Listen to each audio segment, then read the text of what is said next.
This program is financially supported by the fundings from the European Commission.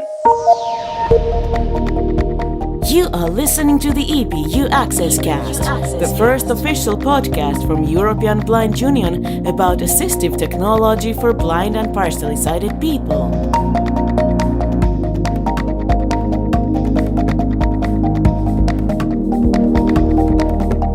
And here are the hosts.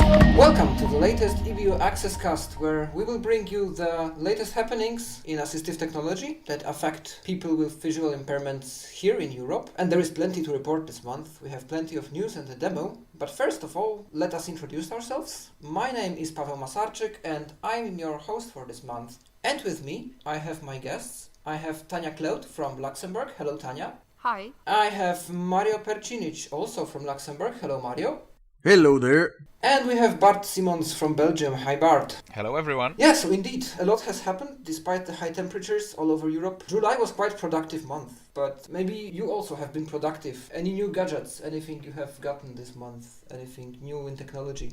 Well, actually not new gadgets for now, for me. I do have some things in the queue for testing, so if the testing will be successful, then I'll be able to show some things in September. Okay, pretty exciting. Yeah, till September there's plenty of time, so hopefully there'll be something coming up. On my side, I got myself an iPod Touch 7th gen, and I'm pretty surprised myself because I used to have an iPhone and then I switched over to Android, but the announcements of iOS 13 that we made in the last episode convinced me that maybe it's also good to keep an eye on what Apple is doing, and I got myself an iPod, which is a nice trip down memory lane because I had the chance to see which apps I used to use when I still had an iPhone and which I use now. They were different apps back then.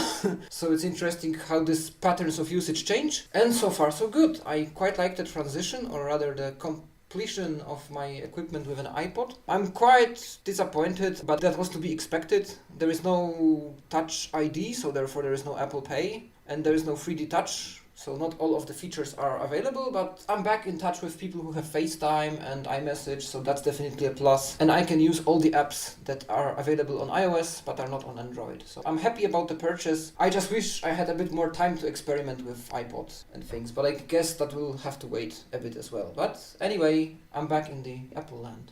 So now you will have enough time to experiment with your iPod over the summer break. Yeah. I hope so. I hope I will have enough time to reconnect with all that happened in the 5 years I hadn't had any iOS device. Yay. Anybody else has anything new? No new gadgets on my side, but I participated in conference here in Luxembourg. It's Voxid Days. It's an annual international conference organized in many countries, including Luxembourg. And it's organized by the Java user group and is intended for developers. I had a keynote on accessibility because this year the theme was technology that serves humanity, and we wanted to have one presentation introduction on accessibility. It was to raise awareness, to make people aware that there is technology like assistive technologies that help persons who are disabled, and to raise awareness among developers about accessibility. Great! How was the reception? Was your publicity interested in the subject or more skeptical about it? Or did you get positive feedback or mixed feedback? No, I received very positive feedback from persons with whom I talk. So I hope that they will think about accessibility now in their future projects, or at least make some difference in slowly including accessibility, meaning using automatic checkers for a start, or checking what are the minimal requirements for accessibility, or whatever they can do that they start after this. I hope so. Okay, and you also said somewhere when we talked that this was one of the first Luxembourgish conferences, maybe not about, but where accessibility appeared. You think there will be more? You think the subject will catch on in conference subjects? I'm sure that there will be more, because now accessibility is more and more becoming important in Europe, also with the Web Directive and the European Accessibility Act. So surely there will be more, also for the public sector, but also for other services and products. What I like a lot, what I learned from, because this is a little bit linked to my job, what we discovered is that it's more useful to try to have a speaking slot in a general conference for developers rather than organizing a full day accessibility summit, because you will attract only people who are already interested in the topic. If you manage to speak like you could do now in a general developer conference, I think you make much more impact because you reach an audience that you otherwise would not reach if you would have an accessibility specific event. So that's really nice that you got this occasion. So speaking of the conference, when you talk in front of 500 to 600 developers for a state like Luxembourg, you achieved very good success with that, because eventually there were not only developers from Luxembourg here, there were people from Germany and France and Luxembourg as well. So yeah, I think this is a good point made. Yes, and I know that many of them were not aware at all about accessibility, so surely for them the presentation was really useful. And speaking of the success of the conference, there was one of the tweets from the people that I think were one of the organizers from the conference, and basically what the guy said at the end was like, today we could see that we should really care about the accessibility, because eventually there are more people with disabilities in the world who are in the need for the accessibility than the amount of IE11 users for the moment. And yeah, that tweet got like 300 retweets and also a few hundred likes. So yeah, overall good. Yes. And it was retweeted more than 200 times. Nice. I think that also as the subject gains prominence and people will know about it more, also this full day, fully fledged events will be needed, because the subject is quite broad and has different aspects, and also there is room for innovation. So at certain point we will need something like CSUN in the States, I guess, where actually experts from already mainstream companies that have had some experience with accessibility will come, will share their insights, and will think of new ways of approaching the subject. But I think that's still a future to be discovered. Okay, so with that said, let's jump straight into our news, and there is plenty. And now, accessibility in the news.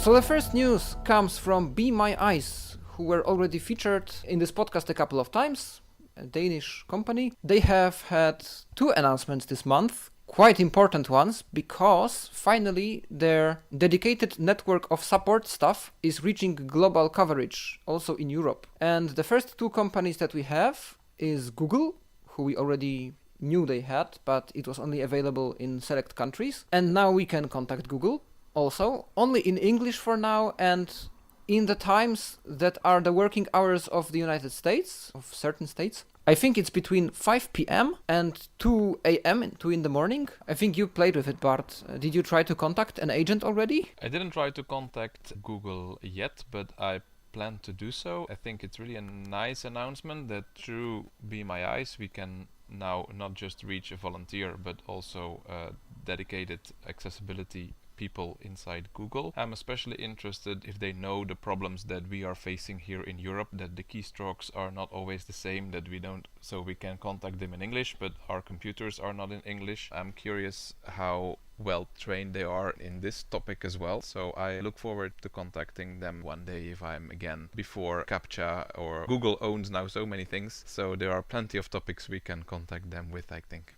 Yes, I would be pretty interested to hear also what they think about the lack of support for interpunctual marks in some languages when dictating.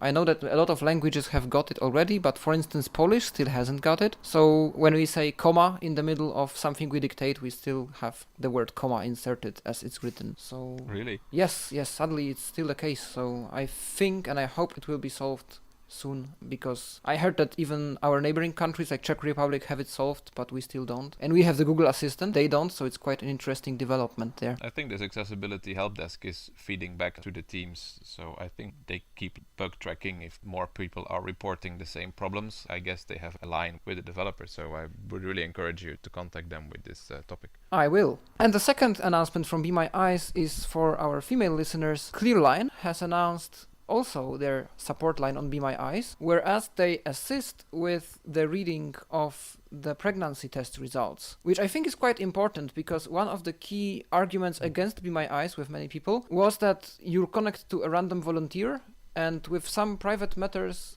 like this, for instance, you wouldn't trust a stranger. And here there is a dedicated company. Okay, that's still not somebody you know, so maybe you don't trust these people, but still it's safer than some stranger from the internet who you know nothing about. And that's what the commercial companies that do the video assisting services promise, that they hire trained agents who keep your data confidential. And I'm really happy that Be My Eyes has managed to realize the same concept in a different way. And I hope more services like this will come in the future.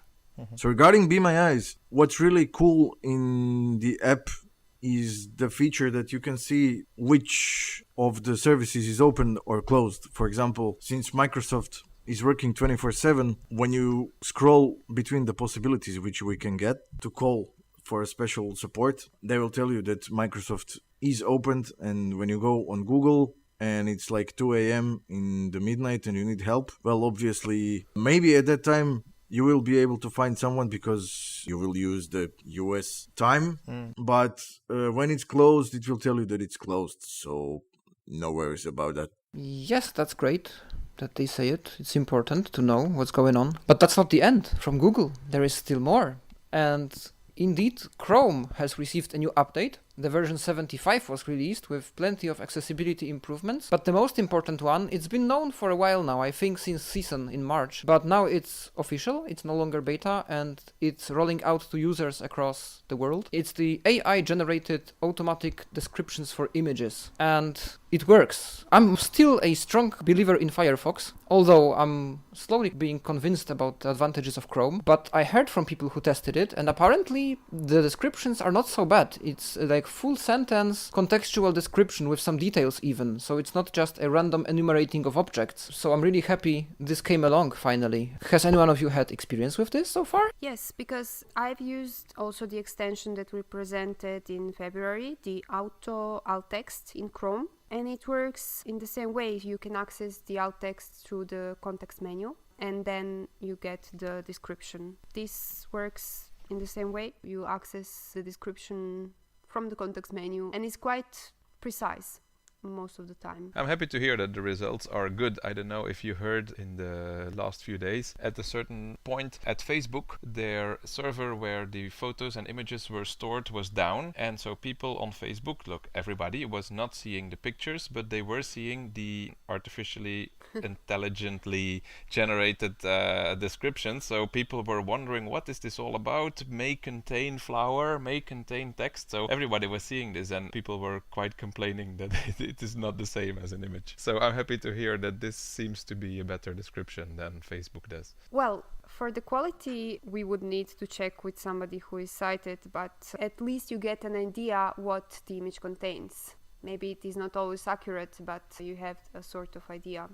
But Google didn't stop there. They also made a lot of other accessibility improvements. For instance, now we can see how many incognito windows we have open. Some bugs have been ironed out. But it's not just Google Chrome. It's also the Google Assistant in conjunction with Android devices. Some users discovered that it's now possible to toggle accessibility services using Google Assistant, to our great surprise, because for years we have heard it's not possible. And now it has become possible. And indeed, if you are on the latest beta of the Google app and you have the language set to English and you are on most likely Android Pie or Q, then you can say something like the magic phrase that would trigger your Google device and then turn on TalkBack, and you will basically have the TalkBack turned on, and same for off. And if it rolls out globally, I think it's a great move finally, because now not only can we independently turn on TalkBack in more than one way, but also suppose we would like to do some support for our sighted friends or family, colleagues, we can just ask their Google Assistant to turn on TalkBack for us, and we can help them with their device problems, which is already what I often do for my sighted friends with their iPhones when I want to show them something or fix something. So it's a great move, and I hope it will be available globally soon. I hope that it will work also in modified Android versions in the OEMs from manufacturers who don't really really use the standard vanilla Android experience, that the changes that they make to OEM will not break this feature. I don't know how it works from the back core, but I really hope, because often when there is something cool introduced in Android, it suddenly turns out that on this device will not work because some API is blocked, like the fingerprint gestures, for example, and on some other devices, it for some other reason it will not work. So I hope this time it will be globally available.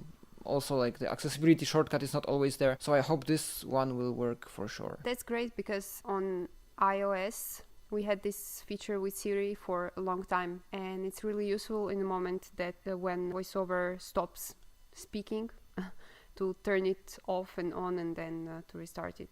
Yeah, on my phone it doesn't work yet because I'm running the phone with the Android 8, which is Android Oreo. So for the moment, even though I have the latest update for the Google application, it's giving me the message that this feature is not available yet. So apparently it's probably working just for phones which are running Android 9, which is Android Pie, or the beta of Android Q, which is Android 10. Android 10 officially is supposed to come out this summer, so Oreo users probably will have to wait, or maybe this feature will be not available for people who are running Android with a little bit older software. Yes. Okay, now comes a news from the series which I hope will be more often featured here, namely what happens in accessibility across different countries of the EU and Europe in general, especially in conjunction with the European Accessibility Act. And what I mean is that from 2020, Germany is introducing a new state-funded app for requesting emergency help via text messaging with location sharing in real time, which could be really useful for people who are blind and also have a hearing disability, because in this case it may be difficult to use the regular emergency system phone line. And with this app you can call on the service and you can request the help via text, and also the location will be shared, and the app is supposed to be accessible, so it will start working in 2020, and it will be available upon registration, so that the possibility of people making fake calls will be eliminated, because it will be connected to your account, so you can be tracked, and information such as your location and the nearest cell tower that you're connected to will be shared, and this way you can call help even with speech or hearing impairment quite fast. And I think it's a great solution. I already heard from some friends in Czech Republic who use their local app called Zachranka, and they are really satisfied with what they have. They can quite quickly call on help, and it's really useful. So I hope more countries will adopt this solution. So is this application working directly with the 112 services, or how does it work? Yes, this actually alerts the emergency systems of a given country. I think these are the same operators who work at 112, except they will receive a text message and the location of that person, and they can react on it. It's also useful in the case when, for example, for some reason, maybe you cannot, or maybe it's better for you not to speak and make yourself heard that you're calling for help. So in this case, you can also send a text message and request this help confidentially in a situation where you cannot speak. So it's also could be useful for people who are just blind. And so, yeah, hopefully it will be fully accessible with screen readers as well. And maybe next year we'll be able to report how it works. Maybe we'll hear from somebody who tested it. Hopefully you will not have to, but It's a bit tricky to test. yes, but it's good that it's there. So yes, also if you are listening to us from some country in Europe and something happened, something became accessible, or some new accessibility solution was revealed in your country, do not hesitate to let us know, and we will be happy to talk about it in our podcast in the future episodes. So yes, feel free to share. And did they say when this app is going to come out officially? Like, we know that it's 2020, but do we have concrete date? It was stated 2020 because I think local regulations for different regions of Germany have to be still adopted. So it will be slowly unrevealed as time goes throughout the country. So somewhere it will be first, then later somewhere else, and so on. By the end of the year, it should be global for Germany. Yes. Okay, and quite related to accessibility in different countries, the Gatwick Airport has received an accessibility award from the European Disability Forum at the International Convention for Airports, and they received it for providing staff training regarding accessibility, dealing with passengers with accessibility, and also for their stakeholders, for people who provide any kind of service to them, and also for the broad range of accessibility services, including braille material, call buttons that you can press and you can be in touch with the assistance service, and other services they offer. They were awarded for this. So yeah, congrats Gatwick, keep up the good job, and hopefully maybe the airport of your city will be the next. Who knows? Hopefully. We wish you good luck. They have in the UK one advantage. Usually I'm quite happy with the assistance provided in airports, but in some places their English is not always very good. And that makes it sometimes difficult to explain how your luggage looks like or where they need to drop you. Of course, in the UK, they will not have problem to help you in English. In many other airports, sometimes is a problem I run into with assistants. Yeah, and sadly that happened to me in Belgium, for instance, at Charleroi. I was faced a couple of years ago with assistants that just spoke French. No surprise. So I was quite puzzled how I should approach them and explain where I need to go and so on. Exactly. So yes, I think it's good that the assistants can also provide you help in English. But I think also other airports, I think Boulogne Airport was highlighted. It didn't receive the award, but it was also highlighted for good accessibility practices. So it's not just UK that wins these prizes. Okay. Yeah, regarding all of these things for the airports, I have to say that it's great to see that people in UK are taking care about people with disabilities, because eventually from my own experiences I have to say that I'm also not too happy with some of the airports where I traveled in Europe, especially the Charleroi airport as well, where clearly you could see that the staff is not trained enough with handling people with disabilities, and there are also language issues sometimes. Personally, I didn't have too much problems with the language because the people that gave me the assistance were able to speak English, not perfect, but we could understand each other. But in comparison, for example, the Frankfurt airport in Germany or the smaller one, the Frankfurt Hahn, where the low-cost flight companies are flying, such as Ryanair, etc., the assistance over there works much, much better, and there are no problems over there. I was also very surprised to see that when I was in Croatia for the last time, which was a few months ago, for Eastern holidays, I was able to see that even the staff on the Zagreb airport improved a lot with the assistance for persons with disabilities, and that's very nice to see. No, it's really important that the staff is trained, because I had also the experience that sometimes they don't have a clue how to guide me, and sometimes we are in a hurry to take the connected flights, and if they don't know how to guide me, it creates more stress than help. So it's one important thing. And also what happens sometimes to me, if I arrive with the bus to the airport, it's very difficult to organize the assistants who will pick me up from the bus station that is in front of the airport. So it's like a few meters out from the entrance, but they don't provide the assistance outside from the area of the airport, but still it's on the airport. So this is one of the issues that I encounter each time when I arrive by the bus on an airport, and or also if I take the bus after the flight. Yeah, if you need assistance with check-in, you need to find. Sometimes they are placed only after the check-in desks, but yeah, sometimes you also need help with the check-in. Yeah. So indeed, the meeting point should be clearly indicated, or even a phone number that you could announce that you are arriving. Yes, even a phone number, because if you are not familiar with that airport, it's very difficult when you're blind or visually impaired. Absolutely. Most often, I phoned in advance, and they told me that is not possible. So I hope that this will also improve in the future. Let's hope that this kind of award will inspire other airports to do better. Yeah.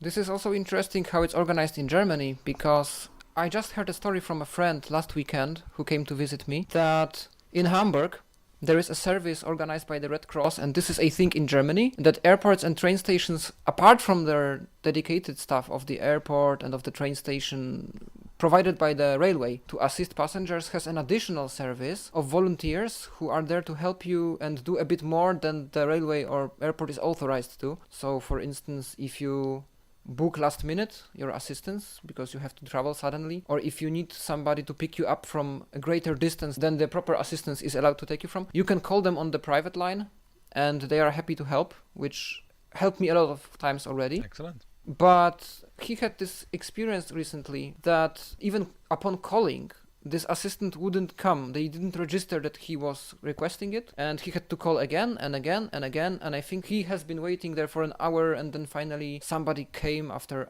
being asked. I think he's even said 6, but doesn't matter a lot of times. And he had this kind of experience as well. So it's, even with the phone calls, sometimes it's very difficult to track down the people responsible. But to end it on a positive note, I really liked the calling buttons idea, because I already experienced it both in Düsseldorf and Dortmund. As you enter the airports, right in front of the door, there is a button that you can call, and you get instantly connected with a hotline at the airport, and you say your name and you say where you're flying, and they already know that you're waiting by the door, and they dispatch a representative of their crew to pick you up and accommodate you. And even in Düsseldorf, the good thing is that because Düsseldorf has a dedicated airport train station, you can come by train or S-Bahn, and already at the station, at the platform where you arrive, there is a pole with a huge button that you can press, and you can call the assistants from there already. And this is quite important because in Düsseldorf, That's nice. if you want to reach the airport in Düsseldorf, the terminals, from the train station, you still need to take something called a SkyTrain, which is a special kind of train that goes somewhere over the rooftop of the airport or something like that, or of the train station, and it ends in the terminals or parking places. So it's not that easy.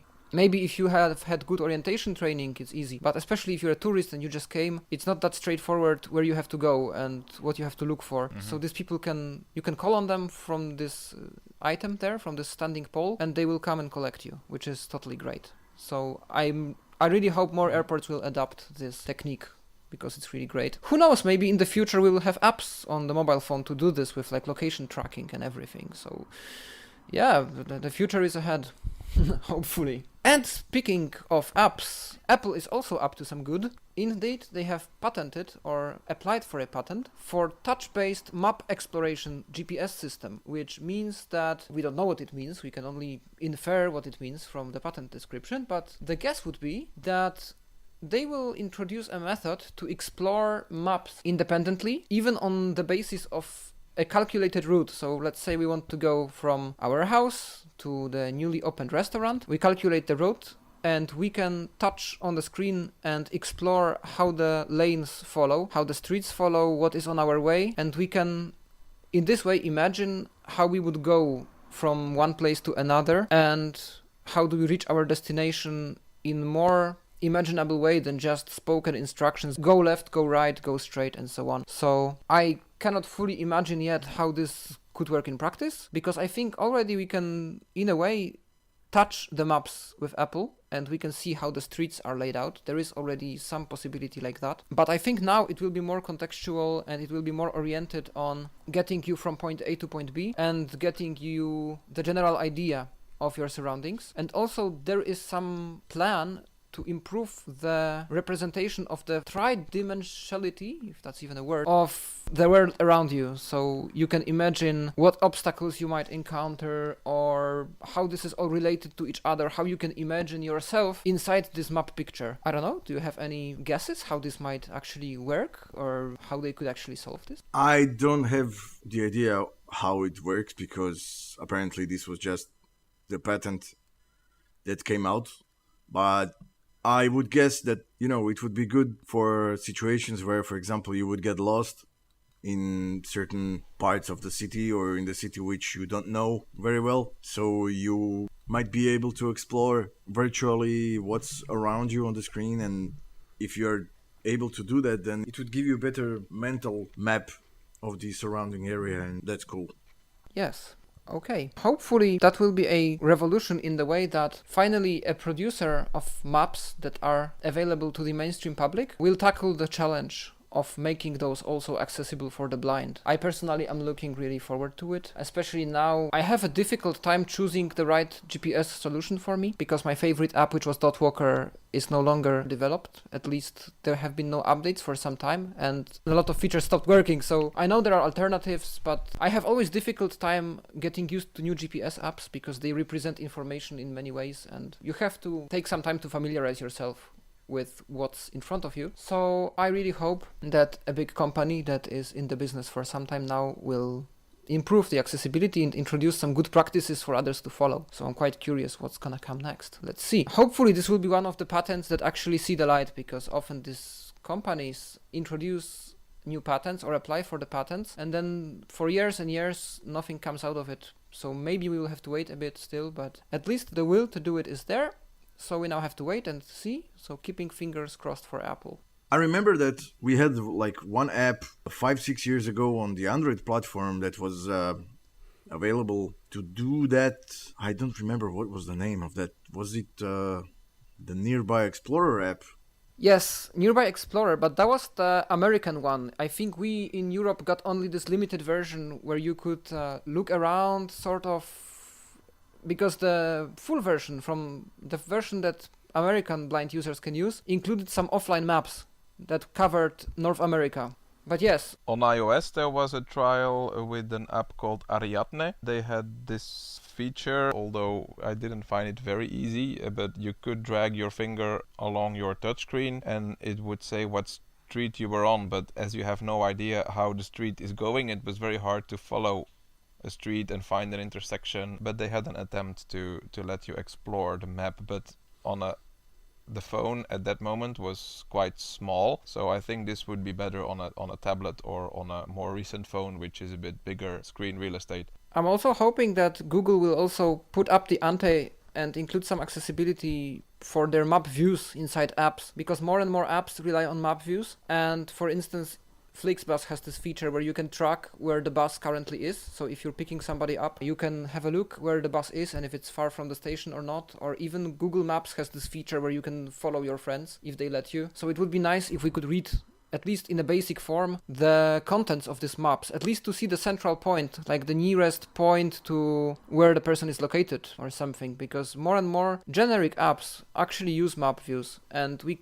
don't have access to these, and this is, in my opinion, a huge drawback with Google accessibility, with Android accessibility. And our penultimate announcement for today comes from NV Access, and as you probably have guessed, yes, we have a new version of NVDA beta out, which means that the stable version will probably follow soon. And there are many changes, as always. Braille users should be happy, because for instance, now the Freedom Scientific displays will be detected automatically, which is good, because a lot of other brands were already detected. Freedom Scientific wasn't, now they are. So all the Focus users, or if somebody still has a PackMate display, they can be happy. But also, now you can control certain settings of your Braille display from within the dialog of the settings. So for instance, the density of dots, if they should be hard or soft or look anyhow differently, and some other parameters which are Braille display specific, they can be controlled from within the settings dialog. Also, the one-core voices will get a rate boost, so if they were too slow for you, you can make them even faster. So those of you who read really fast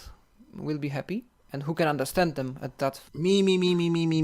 I use very fast speech rates when I use the screen readers, and apparently since the one-core voices came out, I retired my eloquence, and when I'm using NVDA and all the other screen readers, most likely I will use the one-core voices. For English language, I will use the Microsoft Mark voice, and the settings which I have for the moment are, like, I use it on the 60% reader rate boost on, so it's quite fast. And if I have to slow it down, for instance, if I'm reading something that requires more understanding, that requires more digging into the context of the subject, then I would slow it down to like 40%, but yeah, still fast. But I'm really happy with the features, how it works for now. And regarding the Microsoft Voices, it's really great to see that we have like almost all the European languages covered now. So basically all the people who doesn't want to purchase the commercial TTS packages, they can now use the one-core voices which come with Windows 10. And those voices are great. I mean, there is also, we have since March of 2018, we also have the voice for Croatian language, which I have to say for me is the best so far from all the voices that were developed so far, including the commercial TTS engines. Yeah, I agree. Especially that some pretty exotic languages are covered that were not really covered before. Also Croatian included, because not many companies. Now it's knew that the big companies are developing voices for Croatian, for Slovene, for Estonian, for instance. So there is a really wide variety of voices and languages to choose from by default and for free. So it's definitely good that effort is made to make them work even better, faster, for those who need it. That's great. And also there is a change that I really like, and I think I sort of initiated a ticket for this as well. You can now assign shortcut keys to different NVDA profiles, which could be really useful, for instance, if you're working in a multilingual environment and you quickly need to switch your languages somehow, the NVDA language or the Braille table, because there is no fast ring for the Braille tables, there is just for the speech synthesizer languages. But now you can, for instance, create a special profile for a different language in Braille or for any other setting that you need to be different really quickly. And you can just fire the keystroke and the profile is triggered. So it's all fine now to work with different settings when you need it quickly. And I really like it. It's a productivity boost. And the last news, which will be covered more thoroughly in the interview that Tanya did, which will come right after this show, something that the EBU has been campaigning for so long has become a reality in the letter of law. And namely, we are talking about the AWAS systems. That means that from now on, from the 1st of July, newly produced electric cars and hybrid cars are required to be equipped with a signaling system so that pedestrians and cyclists, and also blind pedestrians, can hear when the car is approaching, when it's there, when it's standing. And we will not say too much about this now, because all the details are in the interview, but it's definitely a great achievement. It's been a long-standing campaign, and personally, I, as a blind pedestrian, I will feel safer, I guess, now with these systems in place. So yeah, well done EBU, good job everyone who advocated for this change, and we look forward to seeing this in reality. It may take some time, but it's definitely a progress that will now happen, that is now a reality. I'm just wondering now, we will also present you how sample systems like that will sound like, but I'm quite curious how creative the brands will be with how the signals will sound, because now there is also the chance for the brands to show off with different designs of these signals. Of course, they should follow certain standards, but nobody said that this kind of sound is forbidden or this kind of sound must be used. So yes, I think it's a chance now also to do a bit of sound branding for the car manufacturers. So I'm really curious, maybe we'll hear soon something that will sound like a lawn mower or a vacuum cleaner, or maybe not. We'll see. And also I'm quite curious if this will also be a new thing with the car tuning industry, if this will be also the element that people who are into tuning cars will be allowed to, or willing to customize, of course within the limits allowed, within the guidelines proposed. Yeah, I think it's a great achievement. I have to say that this is really good that this regulation came finally for all pedestrians, but also for all blind and visually impaired people, because, for instance, right now in Luxembourg, we can see that more and more buses are becoming electrified. And from my personal experiences, I can tell you that when this bus arrives, basically if there is the other traffic on the streets, you are not able to be notified that the bus arrived at all. If there is a silence, you will hear it, but it will be just as the bus approaches you.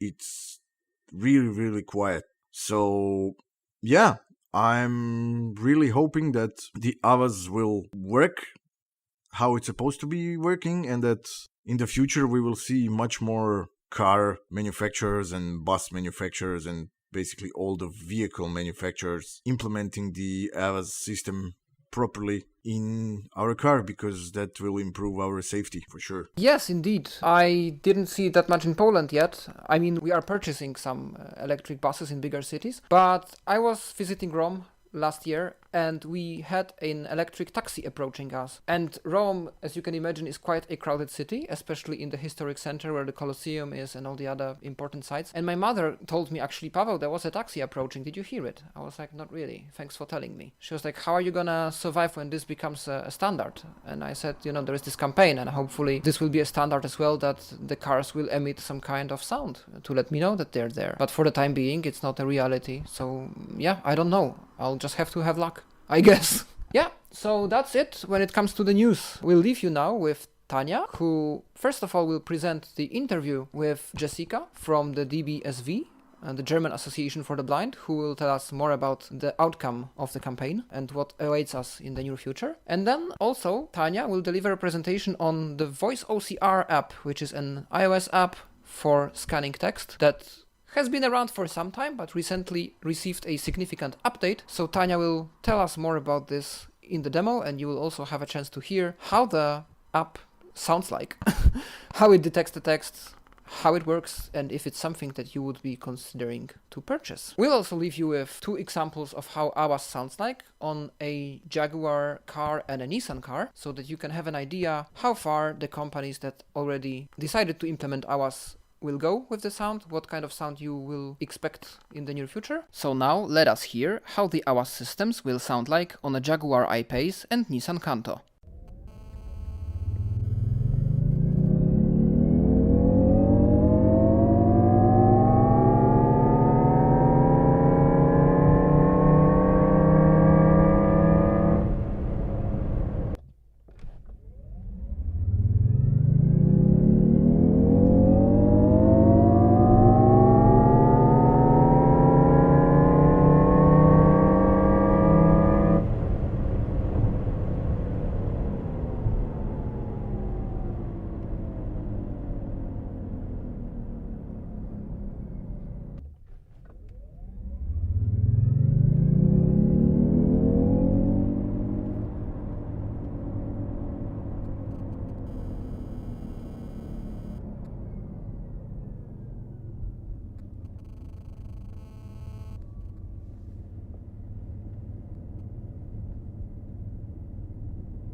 And now, let's hand it over to Tanya.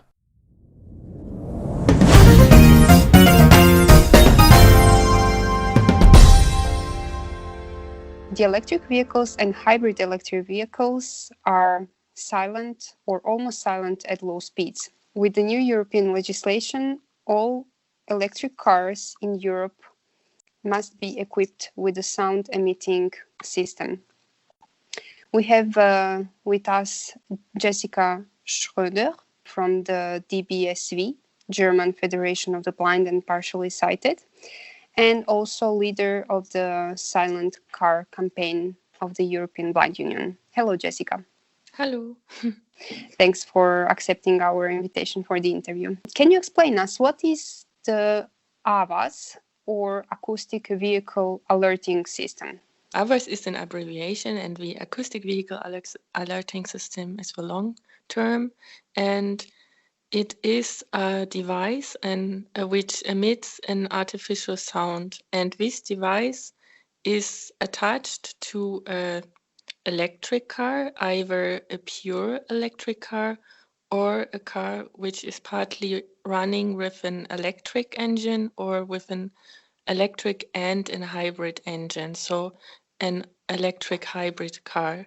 And this AVAS system, Acoustic Vehicle Alerting System, warns the pedestrian of an approaching car, and it also tells the pedestrian about the car's behavior. So if a car is approaching, if a car is stopping, if a car is in standstill condition, and also it clearly indicates the speed of the car. Mm-hmm. So it's not a flat noise. So there are a few operational conditions for an AVAS system.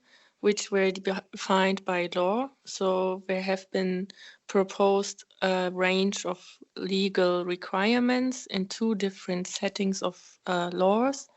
Like there's one EU regulation which has currently been implemented, at least a part of it has been implemented.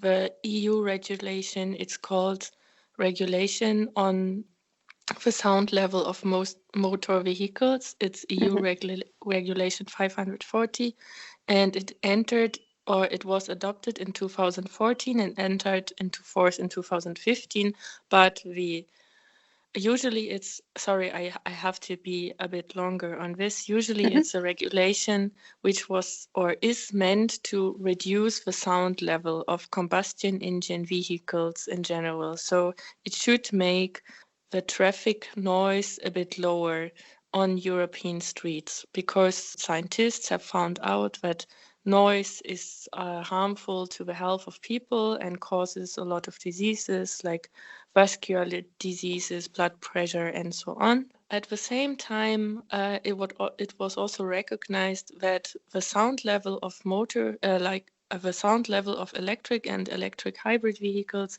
is far too low for an audible detection of blind and partially sighted pedestrians, or of just pedestrians in general. So the sound level is really low. So the EU decided that also there should be a system in place called the AVIS system, who will give a warning sound to pedestrians in general. So to make cars, electric and electric hybrid cars, who are very low in noise at low speeds, a bit louder, so that they are audibly detectable. It is crucial for persons who are blind and cannot see the vehicle, but it also helps other pedestrians like elderly people or persons looking on the smartphone and not paying attention, or kids, or anybody else who is relying also on the sound to be aware that a vehicle is coming. And what is the sound level of the AVAS system? Let me go a bit more into detail explaining the operational conditions of an AVAS system. So an AVAS system should be activated from a speed range 0 kilometer up to 20 kilometer per hour. And it means that it should indicate at this different levels of speed the behavior of a car. So it should be indicated if a car is decelerating or accelerating. This needs to be done by the sound shifting of the car. So there should be a shift in the noise level and also a shift in the pitch of the car. So a frequency shift indicating the pitch. So if a car is accelerating, the pitch will be higher, and if it's decelerating, it will be lower. So it has to be active from 0 to 20 kilometers per hour. And it also needs to have a sound which is similar to a sound of a vehicle from the same class which has a combustion engine. So it means a car, like a bus, should still sound like a bus and should not sound like a spaceship. This other system needs to be installed in all electric vehicles, also in cars, in buses, in lorries, in trucks, in passenger buses, and in a range of different cars. So usually all cars which are meant to transport persons, but also to transport goods and items.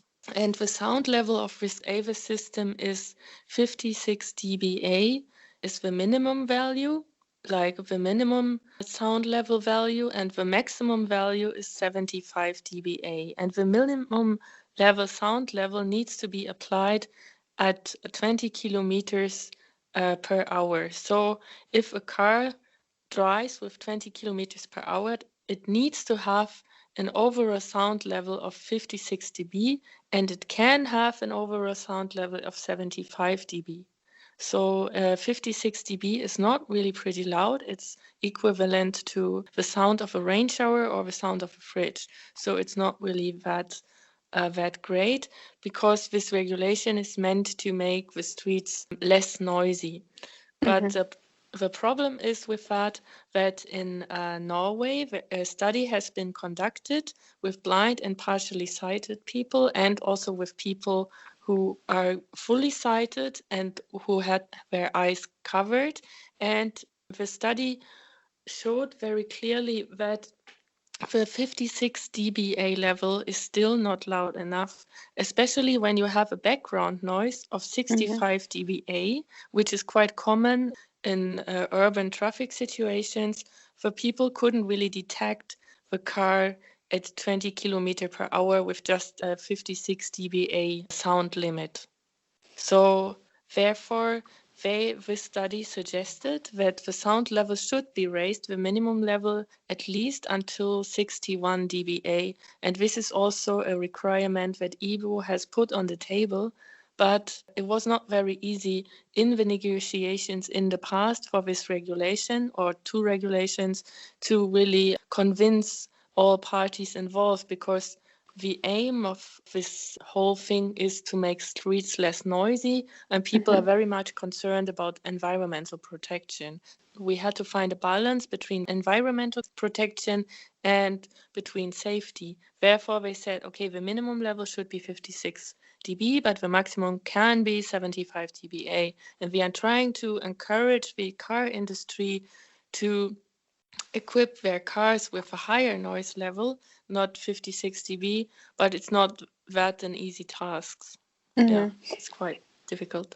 Yes, and what about cars at high speed? The problem, not the problem is for cars who are driving at a higher speed, it is assumed that the noise of the tires is generating sufficient sound. So when the tires are rolling on the streets, then the tires and the air compression in the engine will make sufficient sound so that the car is audible, detectable. This study, which I was referring to in Norway, also figured out that this might be true, since the people could hear the car and the tire noise. But the problem again, if the background noise of other traffic is raising, then it could be harmful again. Therefore, in the US, AVAS needs to be activated until 30 kilometers per hour. But here, the argument was always put forward by the car industry and also by transport ministries that in general, our roads and streets in Europe would be less noisy than in the US. Therefore, we wouldn't need to have an upgrade of a speed limit until the AVAS should be activated. Are there any other electric vehicles that are excluded from this regulation? Yeah, unfortunately, plenty of electric vehicles are excluded, like segways and electric bicycles, electric scooters, and many, many more. So still, these vehicles can create quite a danger for disabled people and may be hazardous. The problem is we had to focus as the European Blind Union and the World Blind Union at first on one set of vehicles, and later we may go to another, like we may try to cover other parts. I just wanted to mention one more quite important point. It's very important to note that the operation of a vehicle, of an electric vehicle equipped with an AVAS, until yet car manufacturers are allowed to equip these cars with pause switch. So, and this regulation only applies to cars, so at least from 1st July 2019, who are new on the market, new types of cars. For example, if Opel wants to invent a new car, it has to equip its car with this new invention with an AVAS from now onwards. So like new type approval. And from 2021 onwards, all new cars on the streets, no matter if they are already have been approved, the types of the cars, but new manufacturers' cars need to be equipped with an AVAS. So, for example, if cars already existing and will be now just newly manufactured, they don't need to have an AVAS, and there is also no obligation for retrofitting.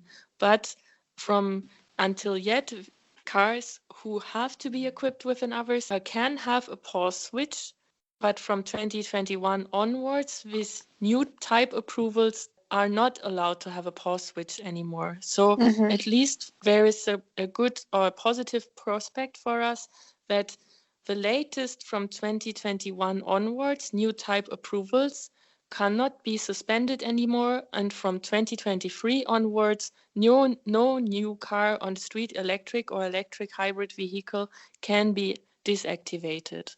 But until yet, this is still a voluntary requirement for cars who have already a type approval. For new types, no, that's the problem. The pause switch is surely a danger for us because the driver can switch it off, the sound, and we cannot hear anymore the car coming.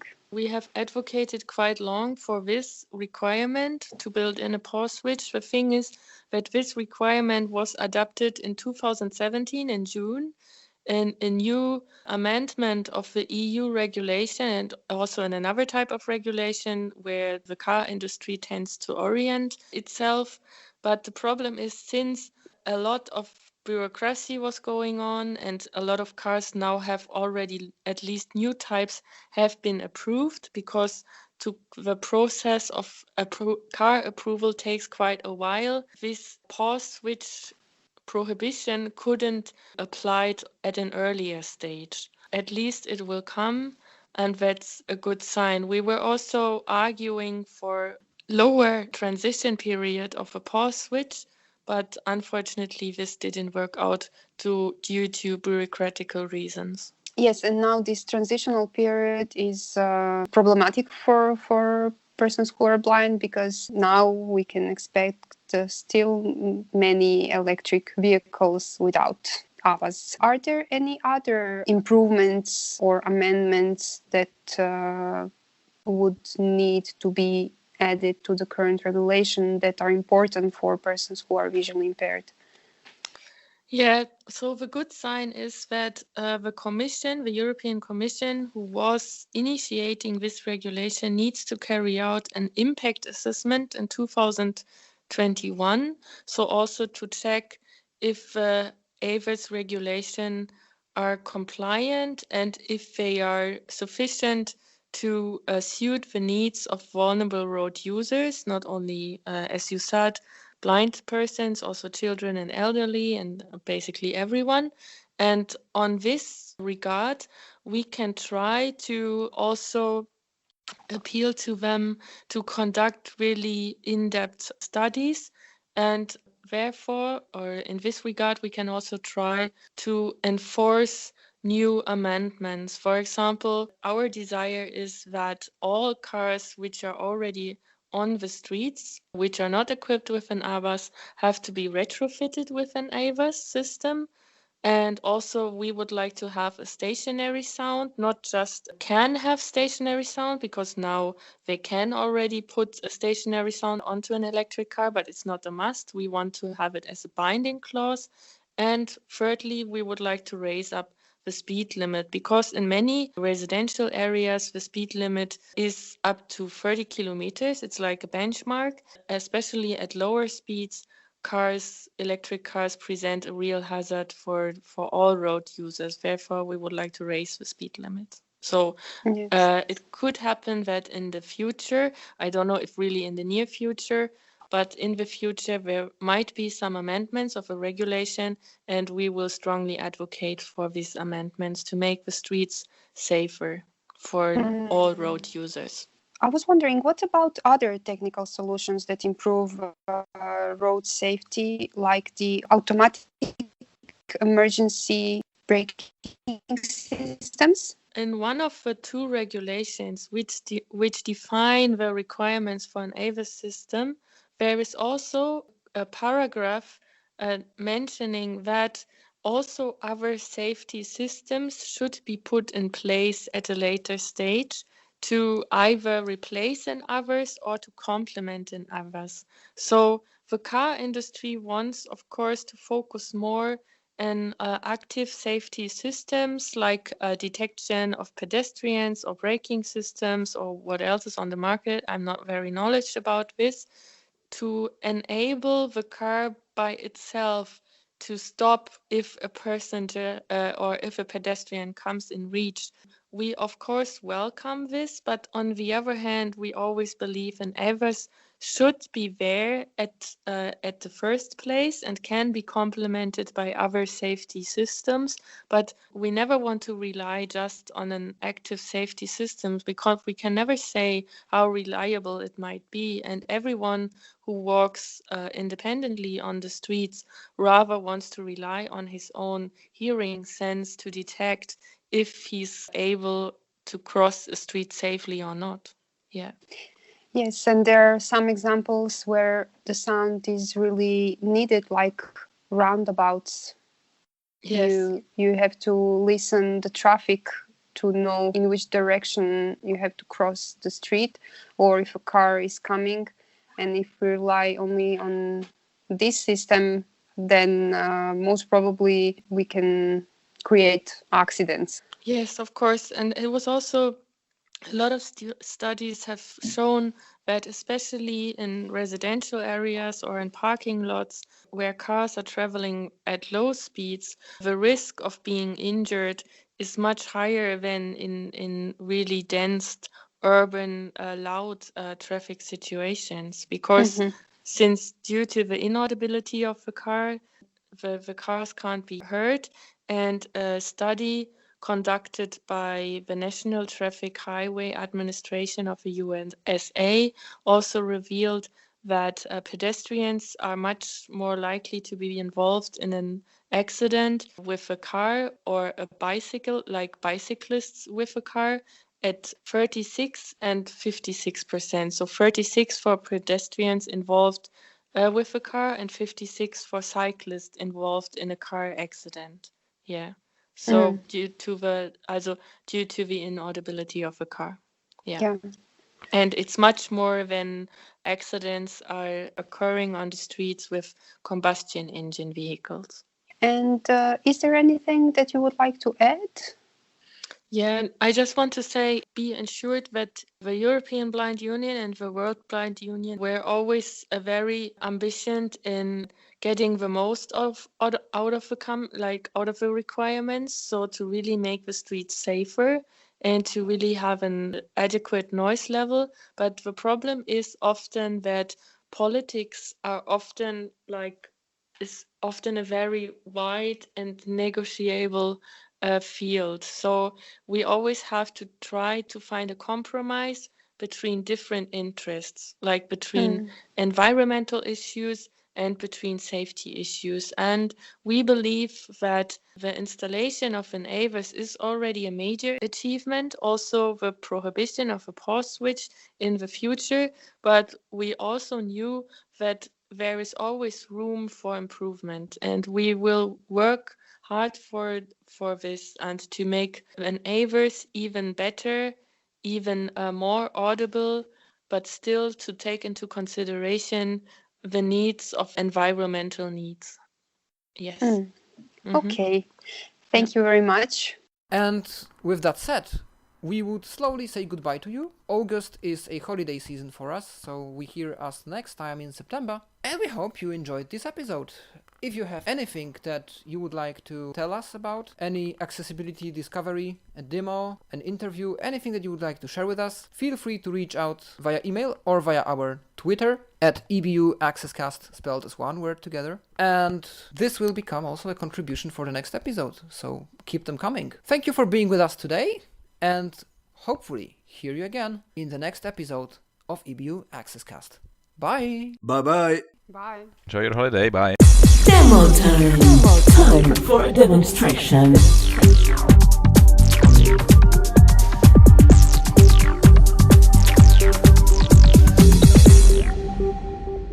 Voice. OCR Document Reader is the OCR application for iOS, and some of you are probably familiar with this application and have used it 5 years ago when it was launched for the first time. The application was fully redesigned in the meantime, and it is again available with better OCR quality. Voice was free before, and it will continue to be free for those who had used the old application, or you can purchase it for €5 on App Store. The application takes 12 megabytes of space and requires iOS 11 or later, and it is compatible with iPhone, iPad and iPad Touch. The version that I have on my phone is the latest version at the time of recording, and it is the version 4.1. Let's open the application. Voice. Double tap to open. Actions available. Voice. Heading. Say the word capture to take a picture. Then say the word read to let voice read it out loud. Okay, so this is the novelty, voice commands. And right now there are only 2 voice commands: capture to take a picture or read to process the image. If you're wondering what are the voice commands for other languages, at the moment the application is available only in English and the voice commands need to be spoken in English. Nevertheless, the OCR and text-to-speech functionalities are available in more than 30 languages, or all languages that VoiceOver speaks, which are 16 European languages. Let's explore the interface of voice. Voice. Heading. Say the word capture to take a picture. Settings. Button. We will explore later the settings. Pick from photo library. Button. We can import saved images and process them with voice. Flash set to off. Button. We can toggle the flash on or off, and auto by default is set to off and it will return to off each time when you close the application. Flash set to on. Flash set to auto. Auto. I will set to auto. Camera. Button. Keep snapping pictures to have voice read them one after another. We can take more than one picture and read them later. Read. Button. And read is the last option. The interface is simple as that. Note that the application works only when connected to internet, as the photos are uploaded to the server. Let's take a picture of a leaflet that I have here. We know that usually the leaflets are colorful and not very easy to process, but let's see how voice does it. I am putting my iPhone like 15 centimeters above the paper. It should detect the corners. 4 corners detected. Okay, 4 corners detected. And I will take the picture by saying capture. Read. Alert. Extracting text.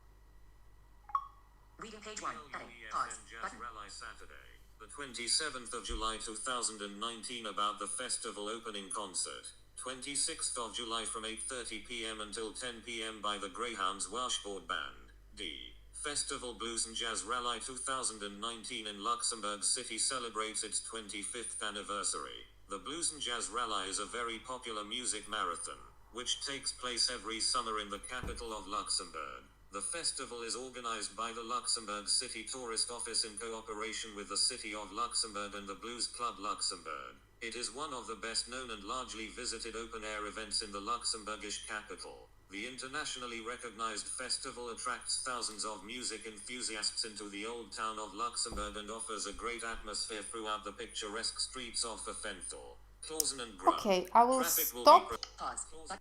By default, it reads you automatically by using one of the text-to-speech voices from your phone. You can turn it on or off in the settings as you wish. Let's explore the screen here from the top. Reading page 1. Heading.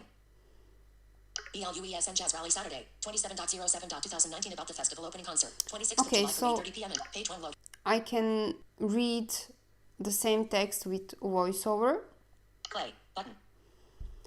I have the play button to start playing the content of the page. Restart page. We start reading from the top. Previous page button. And previous Next page button. and next pages are available when there are more than one page. Now I took a picture of only one page. On the top right corner, we have two options. Export page 1 text button. We can export the text to third-party applications. Export page 1 image button. The same is for the image. Go back button. And go back to go on the previous screen. Voice heading. Say the word capture to take a picture. Then say the word read to let voice read it out loud. We can also take the picture manually. So I have here a booklet. And let's see if it's able to detect the corners. 4 corners detected. Camera button. Keep snapping pictures. Camera dimmed. Camera button. And let's take another picture. Camera dimmed. Camera button. By swiping left, Button. Photo number 2. Double tap to delete. Button. Photo number 1. Double tap to delete. Button. On. we can see the images that were taken, and by double tapping, the image will be deleted. User guide ThinkPad X240 node. Before using this information and the product it supports, be sure to read and understand the following: safety, warranty, and setup guide, regulatory notice, important safety information on previous restart pause button play. This is quite okay for OCR quality. Go back button. Let's go back. Voice heading. Say the word capture to take a picture. Then say the word read to let voice read it out loud. Let's explore the settings to see what are the options. Settings button. Settings heading. Go back button. Speech speed heading. 50% adjustable. Swipe up or down with one finger to adjust the value. Okay, speech speed is the speed of the text to speech that will read the text. You can adjust it very easily. Reading type heading. Text to speech reading. Text to speech reading. Switch button on. Turn off to have voiceover do the reading. Double tap to toggle setting. At the moment is toggled on, but you can easily switch it off. Language heading. Languages button. Here we can change the languages. At the moment I selected English, but as I said, there are more than 30 languages. What I didn't manage is to select more than one language, because as soon as I select the other language, the first one is not anymore selected. It would be nice to have the possibility to select more than one language. Voice heading. Rate on the App Store. You can rate it on the App Store. Share with friends. Help heading. Send feedback. And send feedback. The developer is open for any comments, so if you have any, feel free to write him. Voice 4.1 made with love and coffee by Shall & Shaw. Okay, that's basically it.